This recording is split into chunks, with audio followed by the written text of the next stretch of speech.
Душкам ушу смотришдин чайын ичсең жакшы болосуң деп эме кылып пригласить этти. Мен ага да болгон жокмун, кайрада 3000 сомго анализ тапшырдым.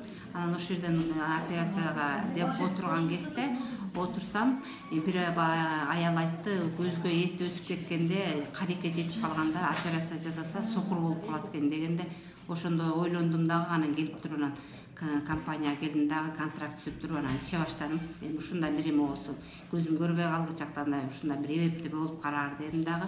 Ошо менен иче баштадым, 1,5 ай ичтим. Ичип калганда көзүм кадимкидей мындай биринчи иче баштаганда кадимкидей тыс деген эмелер билине баштады, обострение болуп аткан экен дедим. Анан ошондон Боореке көк чайды Ушундан баштадыңыз, э? Ушу чайды ичип баштадым. Еще бул чайдан бир кашык ысык сууга чылап туруп, анан ошондон бир кашыктай коюу кылып чылап алып туруп, бөтөлкөгө куюп алып туруп, пипетка менен түгүндөп карегиме эттин үстүнө бир тамчыдан тамызаттым. Түштү, анан кечинде тамызаттым. Ошондо кадимкидей көзүм кызарып эме боло баштады. Кадимкидей кечинде эртең менен болду. Көзүмдүн кычыктарына эти кадимкидей мондай чылпактанып чыга баштады.